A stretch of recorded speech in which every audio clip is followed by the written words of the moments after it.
Before we continue, I'd just like to draw your attention to my revamped Patreon, where supporters can now receive a whole series of new benefits. Check out the link in the description box below. On the 25th of January 1945, Reichsfuhrer SS Heinrich Himmler was appointed by Hitler Commander-in-Chief of Army Group Vistula, a new organization on the Eastern Front.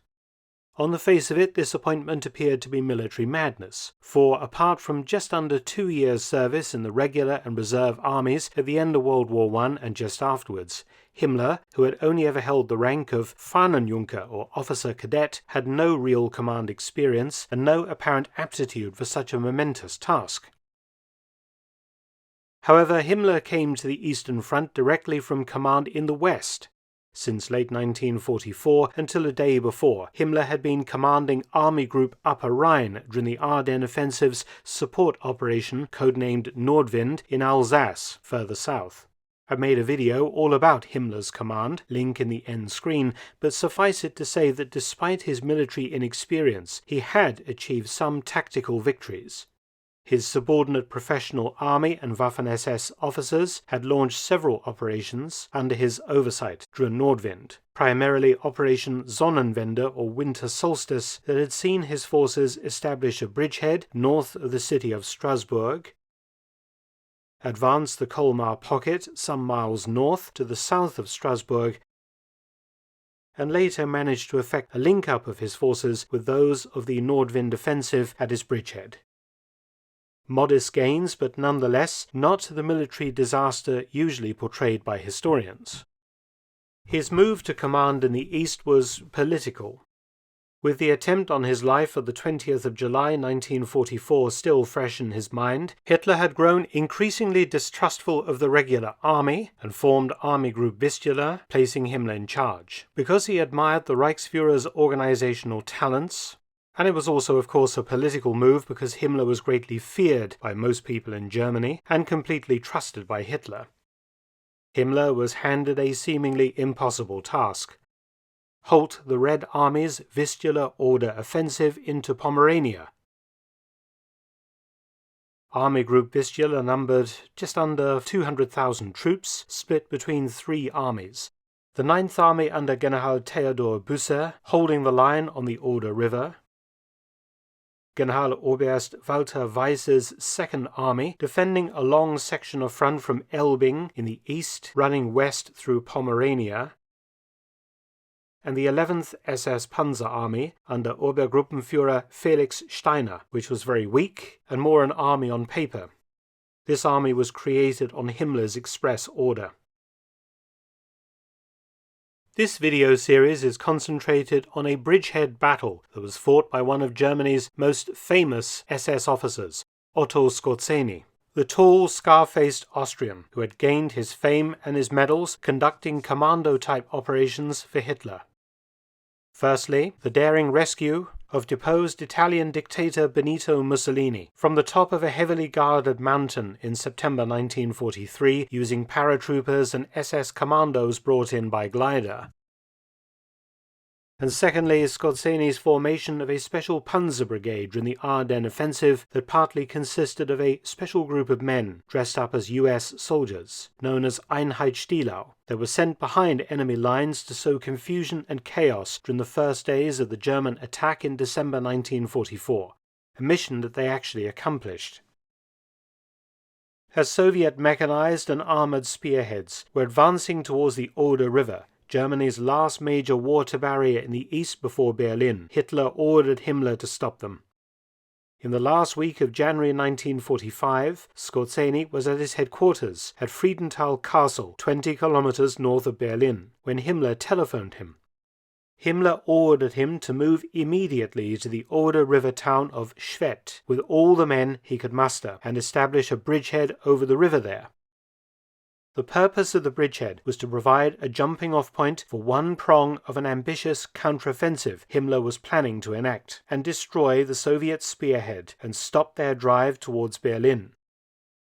Skorzeny had only 2 units immediately available: his own SS Special Forces unit called the SS Jagdverbande, which numbered 680 men. The second unit was a special SS paratroop unit, SS Fallschirmjäger Battalion 600. Its 689 men were based at barracks in Neustrelitz, 100 kilometers north of Berlin.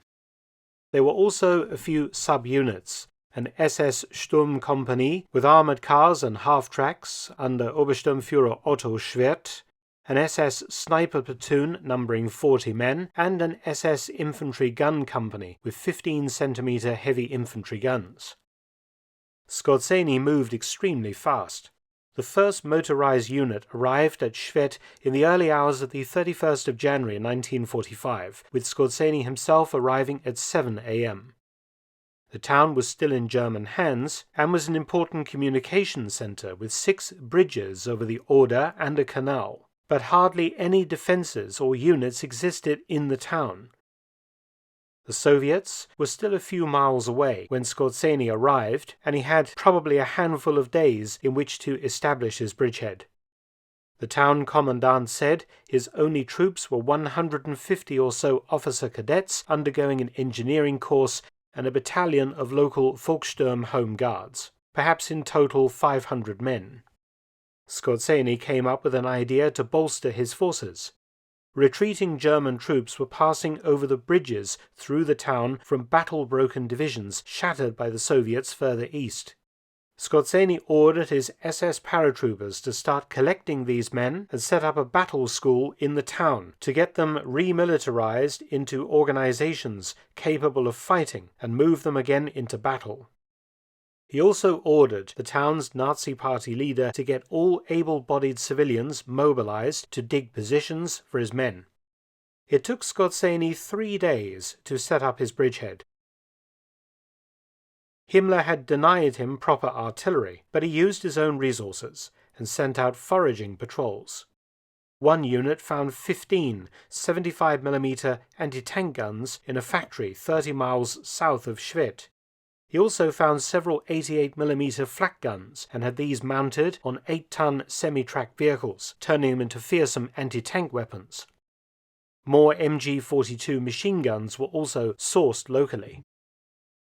Skorzeny ordered his second-in-command, Sturmbannführer Milius of the SS paratrooper unit, to start aggressive patrolling with his paratroopers, taking prisoners and extracting much useful intelligence on Soviet dispositions and intentions. Milius set up his headquarters at Graubov, just northwest of the town of Königsberg Neumarkt. Entrenched in a half-circle around this town was Milius's third company of paratroopers. Between Graubov and Königs Neumarkt was a second line of defences, Milius's second company. Finally, the first company formed the right flank of the second company, stretching down the east bank of the Oder to a mile south of the village of Niedersaaten. These forces were backed up both in the town of Schwedt and in many of the villages surrounding there, with Volkssturm units, ad hoc army units formed from troops that had been retreating through the town, and also, of course, SS Jagdverbände troops. A Volkssturm battalion of tough dockers from Hamburg also arrived to supplement the defences of Schwedt, and soon after Reichsmarschall Hermann Göring phoned Skorzeny. He was carefully monitoring events from his Karrenhall estate north of Berlin and was of course nervous of the Soviet advance to the Oder. Skorzeny told Göring that he needed more men. The next day, Göring dispatched 600 men of a newly formed battalion of the Hermann Göring Panzer Division, alas without tanks, but made up of former Luftwaffe ground crew and airmen. Skorzeny immediately disbanded this unit on arrival and used the men to fill out his other existing SS and Army units. Skorzeny's field command post was at the village of Niederkrenig on the east bank of the Oder. Himmler continually tried to interfere with Skorzeny's command to micromanage it. Skorzeny told Himmler bluntly on the phone that he needed reinforcements if the Schwedt Bridgehead was to be held. The 6th of February 1945, Major Langel and his 210th Assault Gun Company were sent as reinforcements, fielding 31 brand new Stug 4 assault guns. So within 1 week of arriving in Schwedt, by hook and by crook, Skorzeny had amassed a force of several thousand men, basically an infantry division's worth of troops, all due to his forceful personality. Himmler had his bridgehead that extended 4 kilometers out from Schwedt. The bridgehead itself was difficult to attack. The northern sector was covered by dense forest and the line of the Oder River, while the southern sector was covered by trench lines on hills overlooking open ground. Skorzeny had engineers blow holes in the thick ice on the Oder River, getting the current moving again, and therefore posing a significant barrier to the Soviets. They, of course, would want to catch the bridges at Schwedt, which would free them to move their armour over the Oder much quicker than having to bring in bridging units to do so. The first encounters with the Soviets occurred on the 1st of February, the town of Bad Schonfließ, 25 kilometers east of Schwedt, when German reconnaissance patrols bumped into Soviet forward units. The town of Königsberg's Volkssturm battalion fell apart and fled as the Soviets advanced, including the commanding officer, the town's Bürgermeister, Kurt Flöter. On the morning of the 4th of February, Skorzeny returned to his command post to find Flöter waiting for him, with his tale of woe about the approaching Soviets.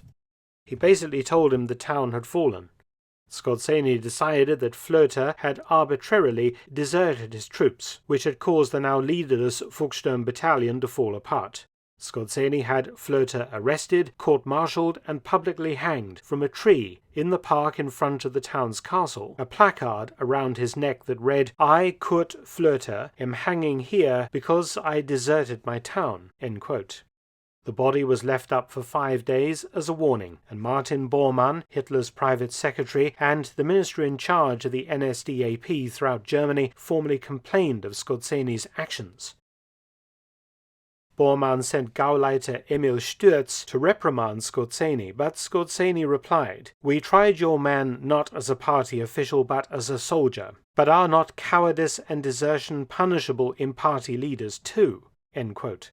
Skorzeny would hang a further dozen or so soldiers and civilians during the subsequent battle for the bridgehead, believing it an effective method to control his very mixed defence force. Late on the afternoon of the 4th of February 1945, the first battle for the Schwedt Bridgehead began, as T-34 tanks of the 49th Guards Tank Brigade attacked the SS paratroopers' positions at Birnikow, just 2 kilometers east of Königsberg. A furious battle was to commence. Tune in for Part 2. Will Skorzeny's ad hoc unit manage to defend the bridgehead, or will Himmler's dreams of military victory be crushed by the weight of the Soviet attack? Many thanks for watching. Please subscribe and share, and also visit my audiobook channel, War Stories with Mark Felton. You can also help to support both of my channels at PayPal and Patreon. Details in the description box below.